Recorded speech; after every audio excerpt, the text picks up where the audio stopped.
The afternoon shift at my house had become its own strange ritual.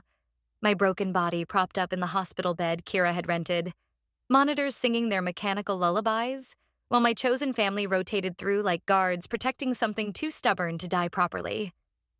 Today it was Phoenix and River tangled together on the chair beside me, Bubba stationed by the window like a mountain refusing to move, and Della commandeering my kitchen with the kind of aggressive care that involved a lot of cursing and even more love.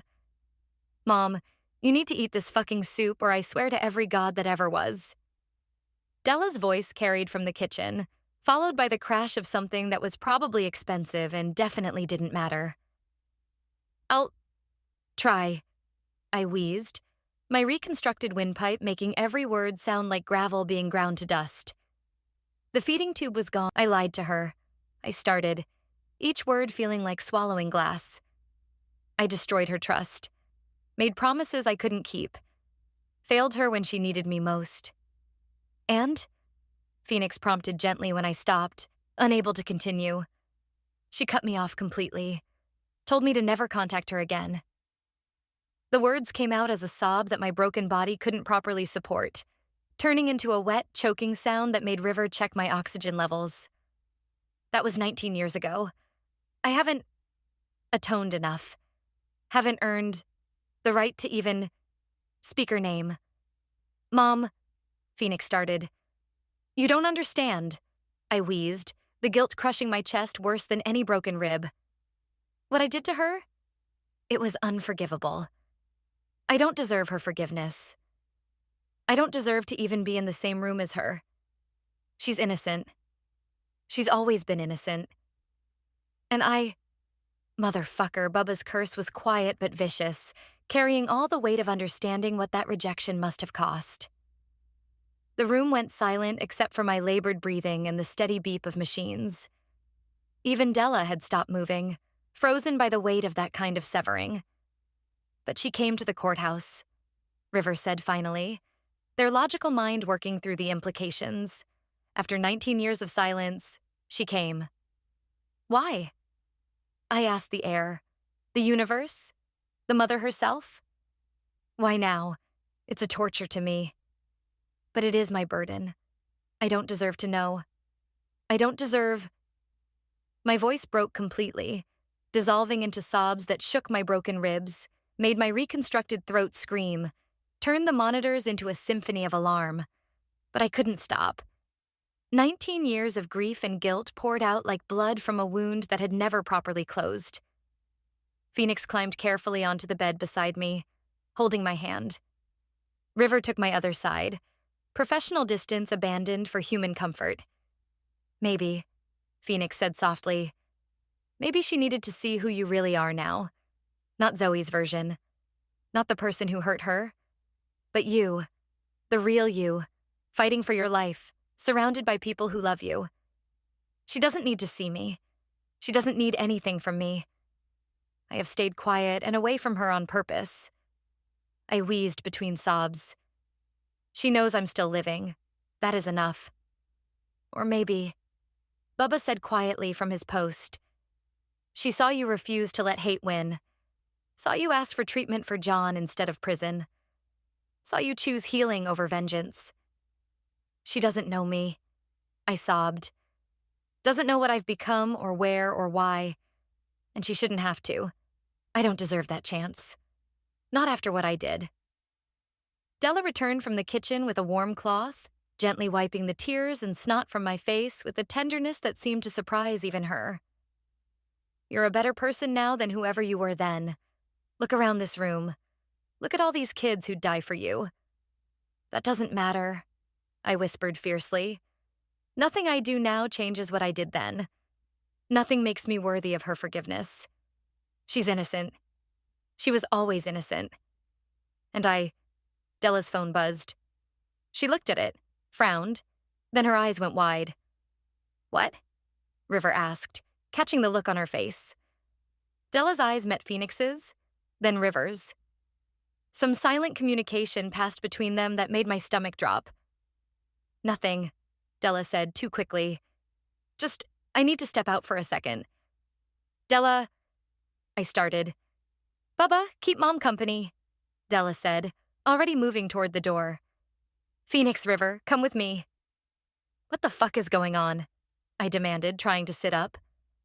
Bubba moved from the window to the bedside, his massive presence suddenly between me and the door. Easy now, girl. Let them handle whatever it is. Handle what? My voice cracked with panic. Bubba. Hush, he said gently, sitting in the chair Phoenix had vacated. You've been through enough today. Just rest. But through the open door, I could hear them. Hushed, urgent voices from somewhere downstairs. Della's, Phoenix's, River's. And was that Miguel's voice on speakerphone? Bubba, who's here? I grabbed his arm. What's happening? Don't know yet, he said, and I could tell he was being honest. But whatever it is, they'll figure it out. I need to know. You need to rest, he interrupted firmly. Let your family take care of things. From downstairs, the voices grew louder, more heated. I could catch fragments. Della's sharp tone, Phoenix's protest, River's calm reasoning. But the words themselves were lost, just the emotion carrying up through the old house. Bubba, please. Just be quiet, he said suddenly. It was a distraction and we both knew it. But something in his eyes, that gentle insistence, made me realize he was doing this on purpose, keeping me occupied, keeping me from hearing what was happening downstairs. What are they doing? I whispered. Taking care of family, he said simply. Now talk to me. What was she like? The sister? And because I was trapped in bed, because Bubba's bulk blocked any view of the door, because the panic was clawing at my throat and I needed something, anything, to focus on, I started talking. About the sister's laugh. About how she'd grip my finger. About singing her to sleep when Zoe was too drunk or too angry or too gone to care. Downstairs, the voices continued, rising and falling like a storm I couldn't see but could feel building. In the kitchen, Della had Phoenix and River huddled around her phone, Miguel's face visible on the screen. Sitting in her car outside, Miguel was saying, his sultry voice tight with stress. She's been there for almost an hour. Finally came in, asked for William. I told her there's no William here, only Wendy. And she started crying. Did she say who she is? River asked. Said she's Wendy's sister, that she hasn't seen her in 19 years, that there's bad blood between them. She keeps saying she shouldn't have come, that she doesn't deserve. Fucking Christ, Della breathed. It's the sister. Phoenix's face went pale. Mom explicitly said no one approaches her. No one talks to her. She was clear. I know what she said, Della snapped. But that woman is sitting at my bar crying her eyes out, saying a lot of things. Della, we can't just... The fuck we can't, Della interrupted. Miguel, is she still there? Yeah, but she keeps saying she should go, that she made a mistake, that Wendy wouldn't want to see her. Don't let her leave, Della commanded. Tell her about Wendy, about what happened in the fight, about John, about us. What? Miguel's eyes went wide. Della, Mom said. I know what she said. But you heard her up there. She thinks she doesn't deserve forgiveness. Thinks she hasn't atoned enough. And I guarantee you that woman in front of you has no idea what's going on here. Phoenix shook their head. This isn't our decision to make. Mom was explicit. The sister is innocent. We don't approach her. We don't enable Wendy's guilt spiral anymore. Della cut in. That's what we don't do. Tell me I'm wrong. Tell me watching her destroy herself over this is what we should keep doing. Silence. Miguel, River said carefully, what do you think the sister needs to hear? Miguel's face on the screen showed his internal struggle. I don't know. She keeps saying she believed lies about Wendy for 19 years, that she said terrible things, that she cut Wendy out of her life. Then tell her the truth, Della said firmly. Tell her Wendy has been healing here, that she has a family who loves her. And then what? Phoenix demanded. We can't just bring her here without Mom's permission. You heard her? The sister is innocent.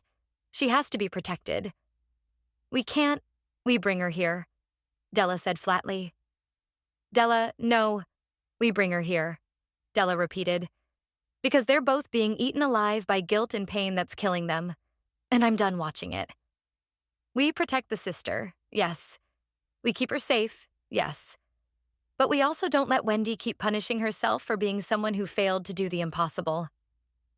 River looked between them, torn. If we do this, Wendy will never forgive us. Maybe not, Della agreed. But she's alive. And the sister is alive. And they both deserve a chance to stop carrying guilt that's crushing them. Phoenix ran their hands through their hair. This is insane. Mom will lose her mind. She might hurt herself trying to get away. Bubba will keep her in bed, Della said, and we'll deal with the fallout. But Miguel, you talk to the sister. Tell her everything. Let her make the choice. If she doesn't want to come, we don't force it. But if she does, then what? Miguel asked. Then you bring her here, Della said, and we face what happens. This is fucking crazy, Phoenix muttered. Yeah, Della agreed, but so is watching both of them bleed out from guilt. Miguel, talk to her. Tell her about Wendy, about the fight, about the family, about everything. Let her decide. Miguel nodded slowly. And if she wants to come, then bring her. And we deal with Wendy's reaction when it happens. I can't believe we're doing this, River said. We're doing it because we love her, Della said firmly. Both of them. Now move. We don't have much time before Wendy realizes something's wrong. Upstairs, I was still talking to Bubba, but my voice kept trailing off. My attention pulled toward the sounds below. The voices had gone quiet now. Too quiet. Bubba, what are they? Don't know, he said, but I trust them. You should too. You don't understand, I whispered. If it's her, if it's who? The sister, I breathed, and the name came out like a prayer and a curse. If she's here, I haven't atoned. She's innocent, Bubba. She has to stay innocent. She can't see me like this. Can't see what I've become. Can't. Hush now, Bubba said gently. You're working yourself up over nothing. But it wasn't nothing. I could feel it. Something was happening. Something that would change everything. And I was trapped here, in this bed, in this broken body, unable to stop it. Minutes passed. 5. 10. The house had gone silent. No voices, no movement. Then, footsteps on the front porch. The door opening, closing. Quiet voices in the foyer. Bubba. Rest, girl, he said, but his eyes had moved to the door, alert now, protective. More footsteps. On the stairs now. Slow. Multiple people. Coming closer. My heart monitor started beeping faster. Bubba, who's here? Who's in my house? Don't know, he said, but we about to find out. The footsteps reached the landing, paused, then continued down the hallway. No, I whispered. No, please not. The door opened. Della stepped in first, her face set in that expression that said she'd made a decision and fuck the consequences. Behind her, Phoenix and River, their faces pale but determined. And behind them, she's innocent, I whispered. One last desperate plea. She's always been innocent. The bedroom door opened slowly, and there she was. The sister stood in the doorway, tears streaming down her face, her hand pressed to her mouth. Dark red hair going gray at the temples. 42 years old. Helen's eyes. Zoe's jawline. A stranger and the most familiar person in the world. She looked at me. Really looked.